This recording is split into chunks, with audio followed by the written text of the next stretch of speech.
예, 안녕하세요. 예, 오늘은 송찬호의 고래의 꿈에 대해서 공부를 하겠습니다. 자, 여기서는 이제 고래에 대한 이제 상상력을 바탕으로 합니다. 화자가요. 그리고 희망에 대해서 불신 속에서도 꿈을 포기하지 않는 그런 그 의지를 드러내는 시다라고 한마디로 정리를 할 수가 있는데요.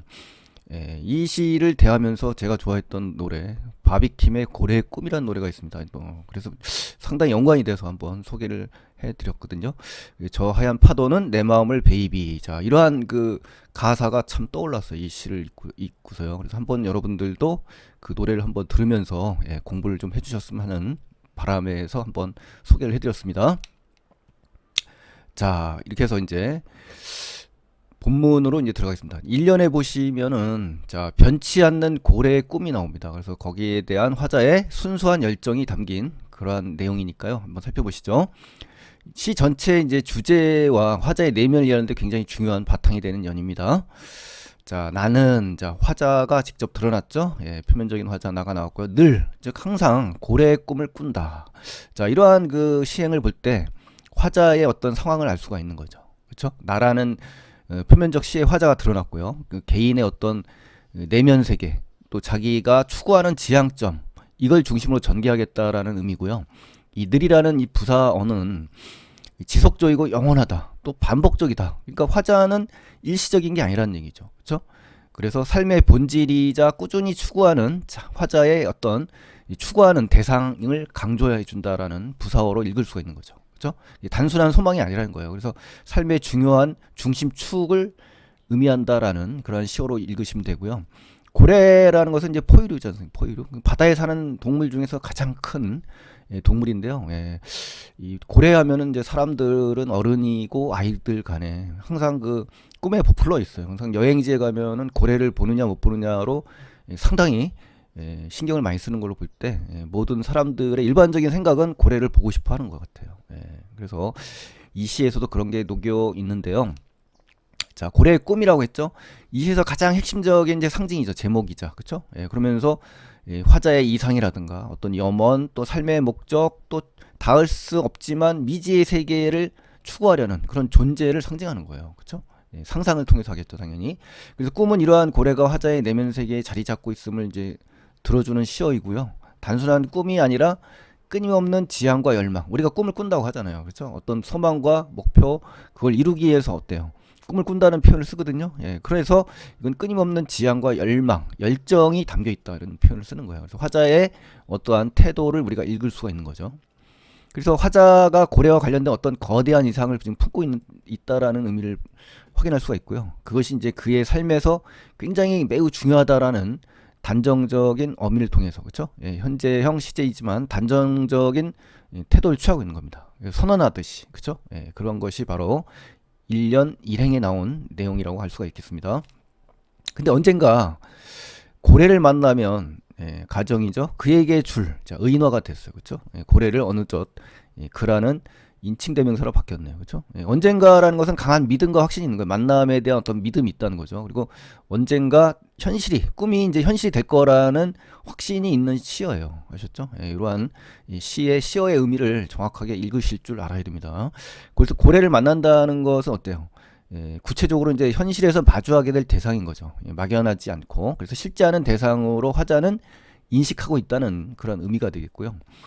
자, 그래서 그에게 준다라는 의미는 어때요? 화자의 어떤 그 헌신, 그죠? 준비, 만날 준비가 돼 있다는 거죠. 이기적인 게 아니라 이타적인 사람이라니까. 고래를 만나서 내가 뭐 그 고래를 뭐 이용하겠다. 뭐 아니면은 관조적인 태도로 취하는 게 아니라 이 고래에게 이로움을 주려는 이타적인, 그쵸? 이러한 이기적이지 않은 그러한 사랑을 준다는 거예요. 그쵸? 그래서 상호작용을 하는 거죠. 이제 혼자 일방향의 그 어떤 관람의 대상이 아니라, 그쵸? 사물의 대상, 뭐, 자연의 대상이 아니라 그냥 서로 인간과 자연, 동물이 교류하는, 그쵸? 상호작용 교류라는 거죠. 그래서 화자의 열망이 여기에 담겨 있다라고 이제 파악할 수가 있는 거죠. 그래서 고래에게 무엇인가를 베풀고자 하는 이런 희생적인 순수한 마음이 담겨 있는 그러한 시라고 할 수가 있는 거죠. 자, 그 다음 가실까요? 물을 내뿜는 작은 화분 하나 키우고 싶다. 자, 작은 화분이라는 단어가 나오는데 이 화분이라는 단어가 이제 중요하고요. 물을 내뿜는다라는 것은 고래가 물을 뿜지 않습니까? 이렇게 이렇게 뿜는 모습과 연결된 거예요. 이렇게 교묘하게 화자의 상상력에 의해서. 그래서 화자의 화분의 생명력과 고래의 유사성, 그죠? 이렇게 보시면 보시죠. 유사성을 부여하는 거죠. 그래서 화분의 작은 행위가, 이러한 작은 행위가 고래의 이 웅장한 모습, 그렇죠? 이 웅장한 모습과 교묘히 연상이 되는 거죠. 교차되죠. 그래서 꿈과 결국은 노력들이 연결될 수 있다. 화분 하나 키우는 건 노력입니다. 화자의 노력. 그리고 만나는 건 결국 뭐예요? 꿈이 실현되는 거죠. 그러한 매개 행위가 되는 거죠. 이 작은 화분이. 그래서 화분은 꽃을 심는 그릇이지만 이 꽃을 키운다는 거는 그만큼 뭐다? 고래와의 어떤 만남을 이루기 위한 작은 노력이라고 할 수가 있는 거죠. 그렇죠? 소박하지만 굉장히 구체적인 노력과 준비를 하고 있다라는 거를 우리가 이 시행에서 읽을 수가 있는 겁니다. 자, 그래서 꿈을 향해서 꾸준히 실천한다. 이 말이 이제 중요합니다. 이 화분의 의미. 키우고 있다라는 거는 뭐 현재 진행형이라는 거죠. 그렇죠? 일시적인 게 아니라 계속 지속적으로 꾸준히 노력한다라는 의미가 담겨 있기 때문에 화자의 꿈에 대한 어떤 진지성, 또 순수함, 그렇죠? 헌신적인 노력이 헛되지 않도록 꾸준히 노력하는 모습이 우리가 이 시행에서 읽을 수가 있는 겁니다. 아셨죠? 그래서 1년을 요약하면은 만남의 준비가 돼 있는 거예요. 꾸준하게. 그렇죠? 그래서 꿈을 향한 순수한 열정과 믿음이 핵심입니다. 1년에서 가장 중요한 핵심이에요. 자, 2년에 가시면요. 고래와 이제 소통하려고 노력을 합니다. 그래서 이제는 꿈을 지키는 꾸준한 탐색을 해요. 이제. 그래서 화자가 이제 교감하려고 하고 또 간절한 노력도 있고 상상력도 드러나고 이 일시적인 게 아니라 지속적인 기다림을 보여주는 년이 2년입니다, 여러분. 자, 깊은 밤 이제 시간이 나왔죠. 나는 심해 고래 방송국의 주파수를 맞춘다. 자, 이 말은요, 깊은 밤이라는 건 일단 화자가 내면 세계와 꿈이 깊이 빠져들 수 있는 시간적 배경을 제시하는 겁니다. 꿈을 꾸는 거는 이제 밤이어야 딱 맞잖아요, 그렇죠? 현실의 소음에서 이제 완전히 벗어나서 탈피해서 오직 뭐예요? 고래에게만 집중하고 몰두할 수 있는 그러한 시간적 배경이다라는 거죠.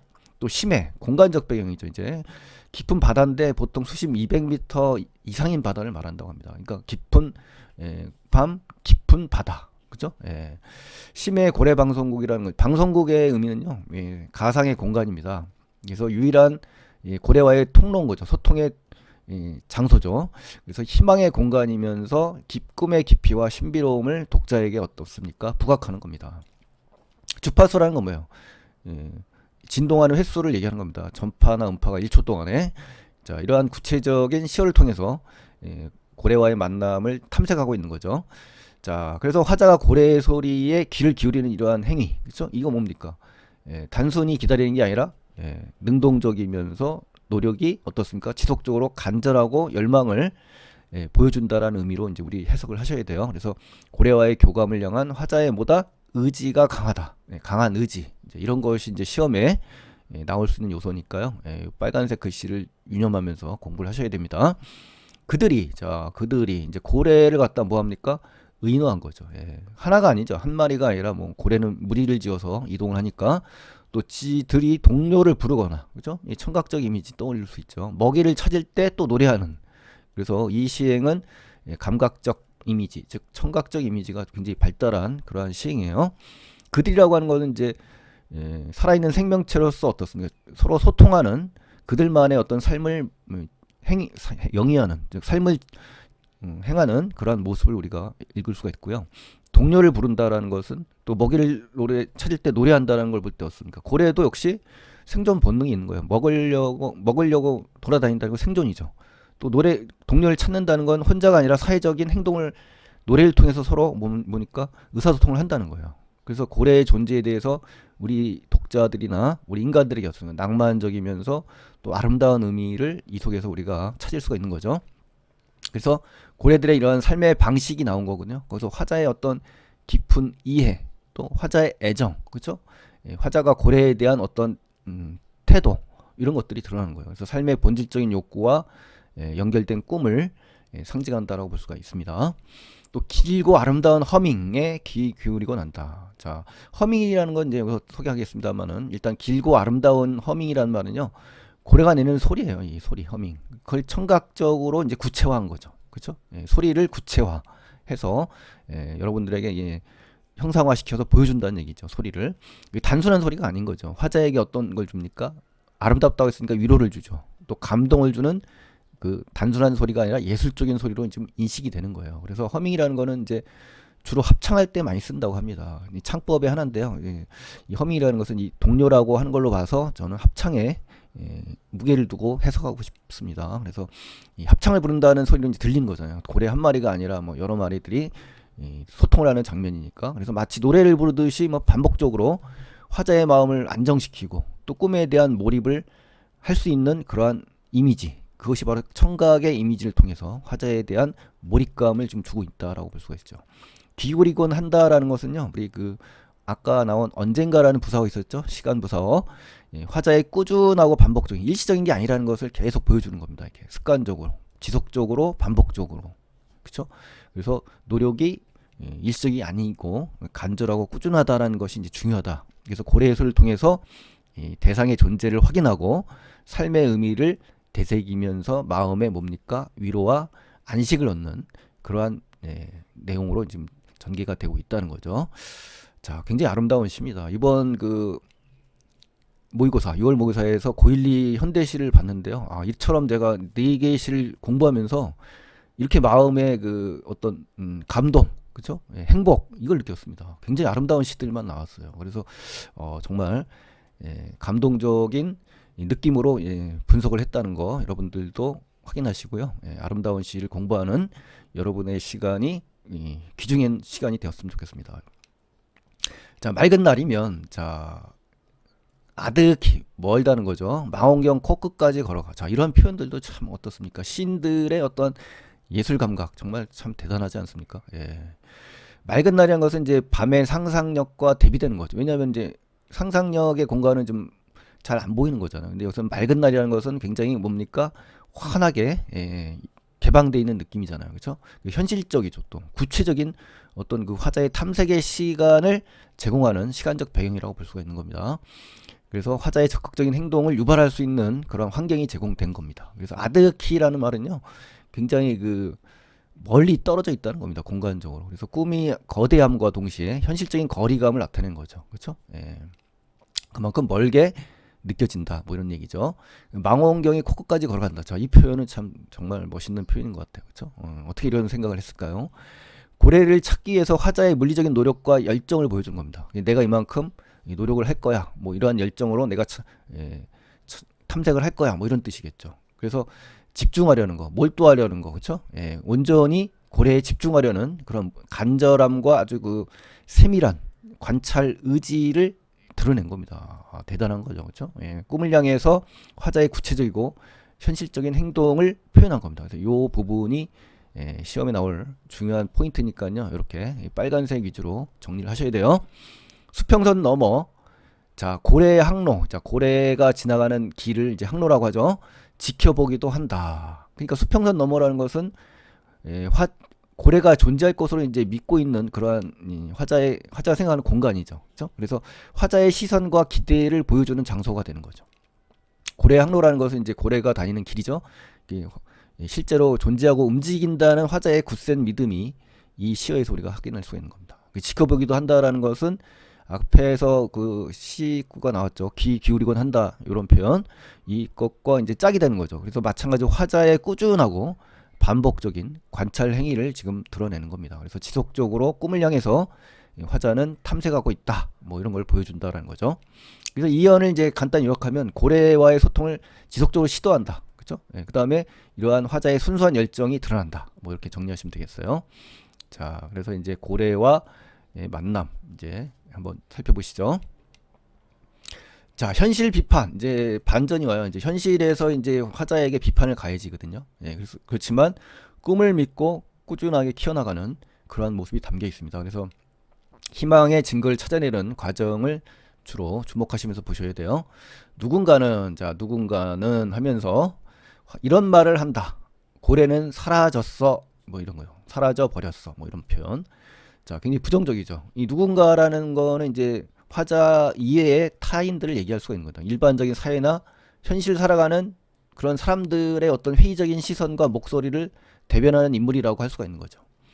그래서 화자의 꿈을 부정하고 또 회의적으로 보거나, 회의라는 것은 이제 의심을 품는다는 얘기예요. 그리고 비관적이면서 비판적인 목소리를 상징한다라고 볼 수가 있는 거죠. 이렇게 해서 이런 말을 한다. 그렇죠? 이런 청각적인 이미지를 통해서 고래는 사라져 버렸어. 뭐 이렇게 그죠? 예, 인용한 거죠. 이렇게 누군가의 말을 고래가 이제 더 이상 존재하지 않는다 하면서 비판적인 시각을 직접적으로 제시한 겁니다. 간접이 아니에요. 시험에는 이제 이렇게 간접으로 바꿀 수가 있어요.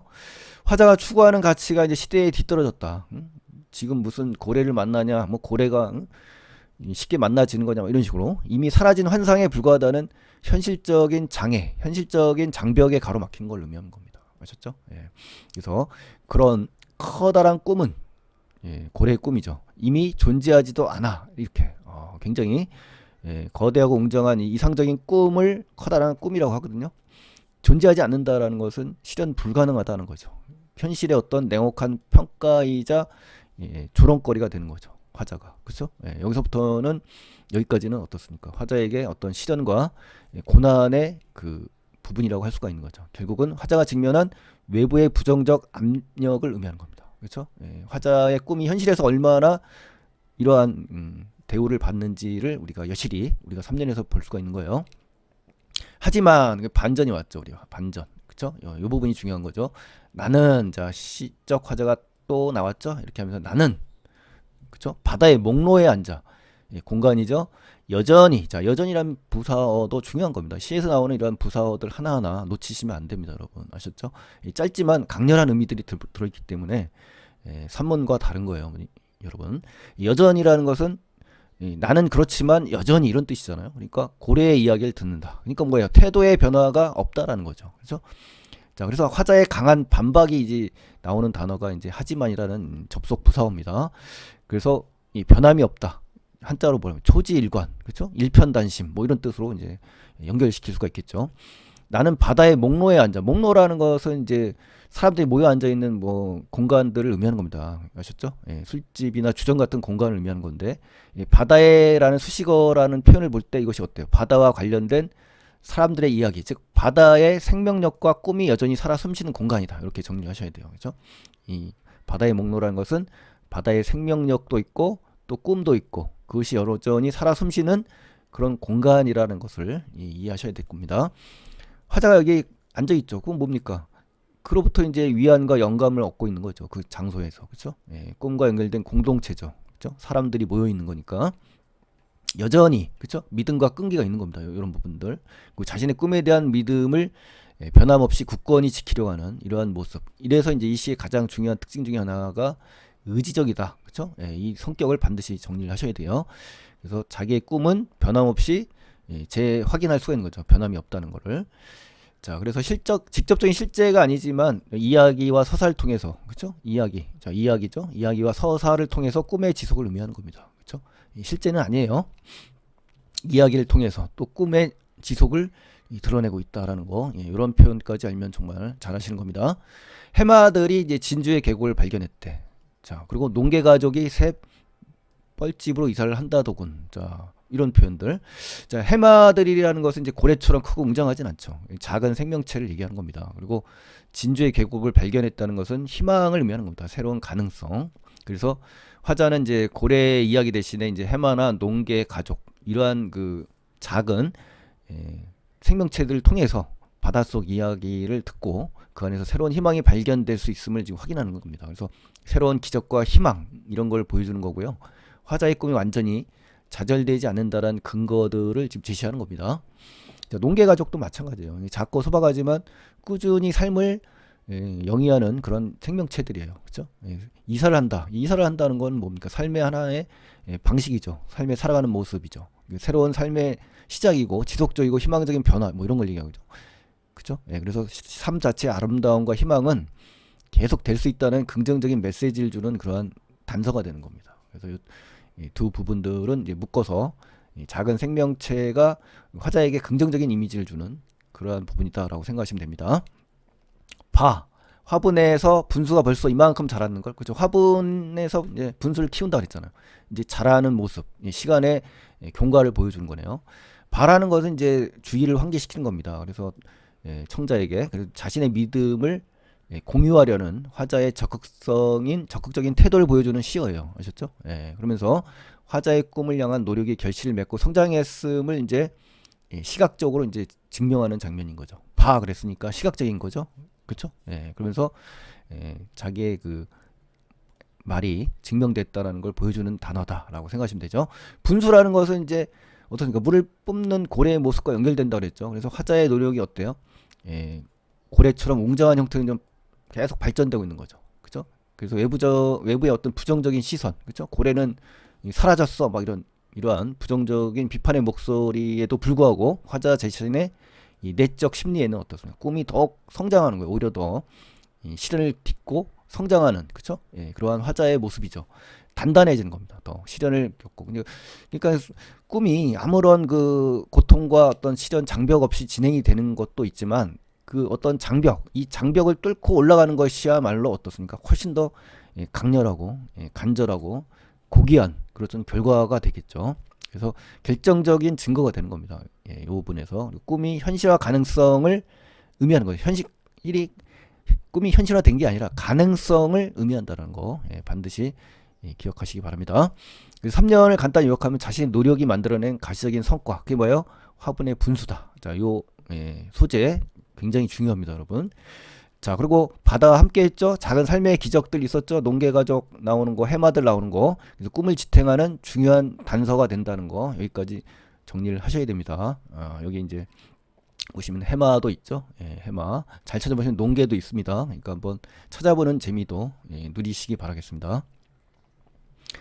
자, 이 부분은 이제 다음 연에 이러한 부분들이 나온다는 예고의 그림이니까요. 참고해 주시기 바라겠습니다.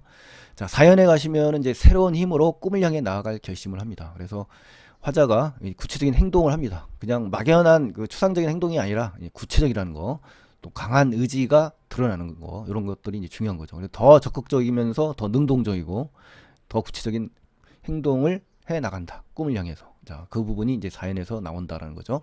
4개는 자, 나는에서 이제 내게는이라는 그 표현으로 바뀌었다는 거. 이런 지점들도 확인하셔야 돼요. 그렇죠? 아직 많은 날들이 있다. 내일은 오마력의 동력을. 자, 이 말은 뭡니까? 내게는이라는 것은 화자 자신에게 이제 집중한다라는 의미고요. 개인의 시간과 가능성을 강조하기 위한 그러한 그 시어입니다. 아직 많은 날들이 있다라는 것은 뭡니까? 긍정적인 반박. 그렇죠? 꿈이 사라졌어라고 말하는 그 부정적인 시선과 회의적인 평가에도 불구하고 화자는 긍정적인 반박을 하면서 자기 확신을 하는 그러한 부분이라는 거 확인하시고요. 아직이라는 것도 화자의 강력한 의지가 남아있다는 거죠. 여전이라는 말과 같이. 또 내일은이라는 것은 화자의 미래지향적인, 그렇죠? 희망적이고 낙관적인 그러한 태도를 보여준다는 것이 이제 중요합니다. 그리고 내일은이라는 것은 미래를 향한 구체적인 계획인 거죠. 실행 의지가 담겨 있는 거죠. 이렇게 분명한 시간 부사를 썼잖아요. 그렇죠? 구체적이라는 거죠. 계획적이고 의지가 있다라는 거, 이러한 시어를 통해서 확인하셔야 됩니다. 자, 오마력이라는 거는 이제 수치가 나왔죠. 오마력. 자, 오마력의 동력, 배의 추진력을 높인다라는 물리적인 힘이잖아요, 우리. 그쵸? 동력을 말한다는 건데, 꿈을 향해서 뭐 한다는 거, 이걸 알아야 되겠죠. 화자의 노력과 열정이 훨씬 더 강조되는 효과가 있다. 구체적인 수치를 통해서 어때요? 화자의 꿈과 열정, 노력, 이런 것들이 뭐에 대해서 고래에 대한 꿈을 향해서 진행된다라는 강력한 뭐다? 에너지, 즉 열정이 강하다라는 것을 보여주는 그러한 식구니까요. 정확하게 기억을 하셔야 됩니다. 배에 더 얹어야겠다. 이 동력을 얹어야겠다. 또 깨진 파도가 유리창, 깨진 파도 유리창이라는 건요. 갈아 끼워야겠다. 자, 아주 그 기막힌 표현들이 계속 나오네요. 더 얹어야겠다라는 거는 더 강력한 의지를 의미하는 거고, 화자의 능동적이고 적극적인 그런 열망적 의지를 나타내는 겁니다. 그리고 깨진 파도의 유리창이라는 건요. 자, 이건 뭐냐면 배의 유리창이 깨졌다는 건 결국 뭐예요? 이 꿈을 향한 여정에서 시련과 고통을 당한다는 거예요. 이 배가 나왔잖아요. 이 배의 유리창이 깨졌다는 얘기거든요. 사실 파도 때문에 좌절과 어떤 외부의 충격, 상처를 입었다는 걸 의미할 수가 있는 거죠. 그래서 바다의 역동성이자 동시에 뭡니까? 고난과 시련, 역경을 의미하는 거예요. 그렇죠? 바다는 그만큼 뭐다? 역동적이고 우리가 알고 있는 평화로운 바다가 아니다. 힘차고 또 고통을 줄 수 있는 그런 공간의 바다라는 걸 여기서 보여주는 겁니다. 깨졌다는 의미를 통해서. 자, 갈아 끼워야 된다. 이제 중요한 건 이제 이거죠. 마지막 이 부분. 갈아 끼워야겠다. 가만히 있는 게 아니라 뭐 한다? 갈아 끼운다. 화자의 뭡니까?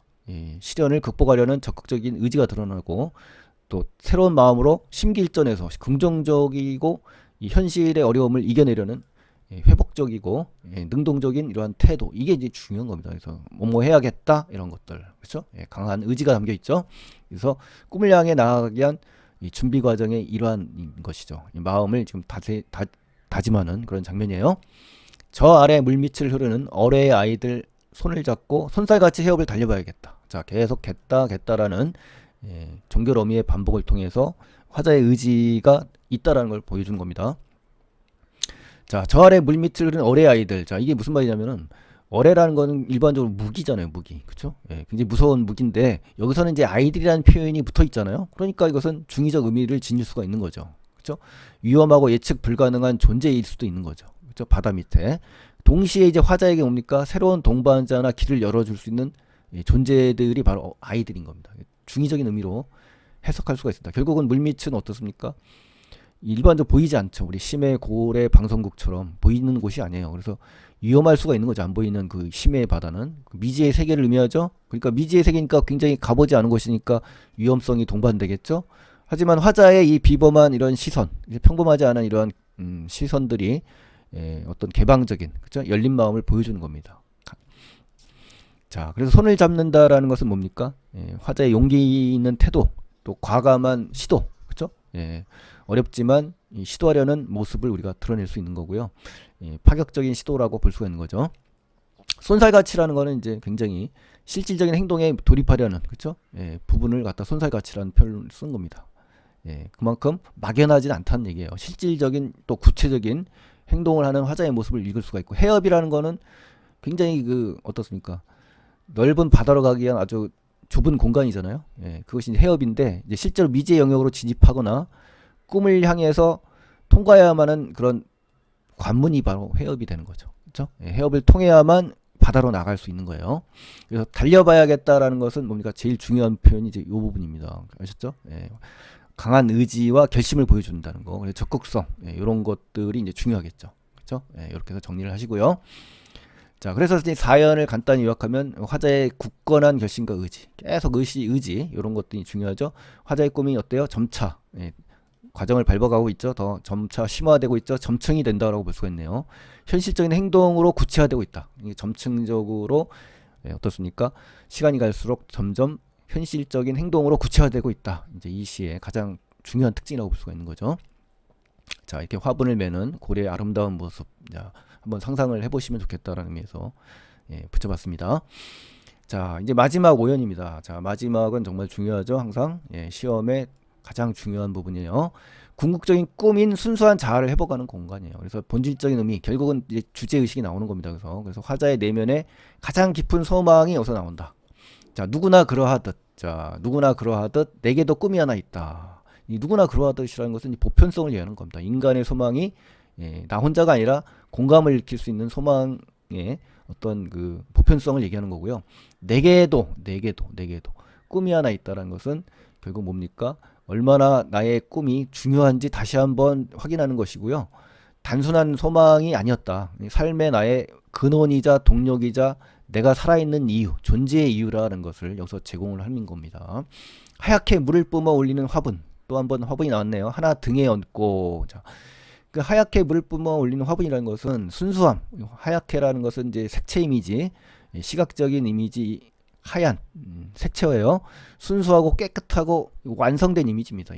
여기서의 하얀은. 그래서 노력의 결실이자 꿈을 향한 순수한 열정을 얘기하는 겁니다. 깨끗한 아주 부정적인 어떤 그 퇴색된 열정이 아니라 정말 하나만 바라보는 그런 깨끗한 열정. 그것이 바로 그 화분에서 물을 뿜어 올리는, 그렇죠? 그런 겁니다. 생명력, 뿜어 올린다는 것은 생명력과 어떤 다이나믹한 활력이 넘친 존재, 정체되지 않고 어떤 생명이 살아있는 느낌, 또 살아있는 힘, 이것이 바로 활력이거든요. 이런 부분들을 여기서 보여주고 있다. 이걸 넣고요. 이 화분의 의미는 이제 어떤 화자의 노력과 열정의 결실이 이제 화분인 겁니다. 그래서 화자 자신의 일부가 되고 있다. 등에 얻는다는 장면에서, 그래서 꿈을 향한 여정에서 얻은 성취, 또 본질적인 깨달음이 화자 자신에게 이제 완전히 마음속에 내재돼 있다. 마음속에 들어차 있다라는 얘기거든요. 이 부분이 굉장히 정말 멋있는 시행 중에 하나입니다. 어린 고래로 돌아오는 꿈. 자, 결정타가 나왔습니다. 이제 이 부분이 정말 중요합니다, 여러분.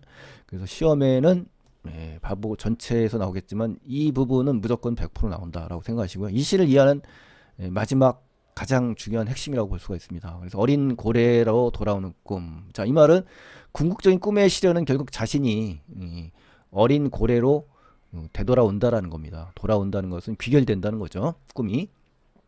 자, 어린 고래라는 것은 굉장히 그 순수한 거, 때묻지 않은 아주 그 원초적인 무한한 가능성을 지닌 존재를 의미하는 겁니다. 그렇죠? 여러분처럼 때가 안 묻은 그런 사람들, 그렇죠? 성인이 되기 전에 때묻지 않은 그런 순수한 그 자체, 그게 이제 뭡니까? 무한한 가능성을 갖고 있는 겁니다. 그렇죠? 그래서 순수성, 자유로움, 또 생명력을 회복하고자 하는 열망을 의미하는 겁니다. 그래서 이 어린 고래는, 이 어린이의 의미는 바로 미래지향적인 거예요. 돌아온다라는 것은 뭡니까? 잃어버렸던 것을 되찾거나 본래 자리로 돌아오는 것이 원래 회귀를 하는 것이 바로 뭡니까? 돌아오는 거잖아요. 그래서 돌아오는 꿈의 의미는 결국 뭐예요? 자신의 내면인 겁니다. 즉 잊고 있었던 자기 본연의 순수한 자아, 아셨죠? 그냥 자아가 아니라 순수한 자기 자신의 정체성, 이거를 회복하는 거예요. 이게 본질이죠, 본질. 화자에게 고래의 꿈은 결국 한마디로 뭡니까? 자아 찾는 과정이다. 자, 이게 굉장히 중요합니다. 자아를 찾는 과정. 이 말의 의미는 자기 자신의 본질을 찾는 과정이 바로 핵심이다. 다시 한번 강조를 합니다.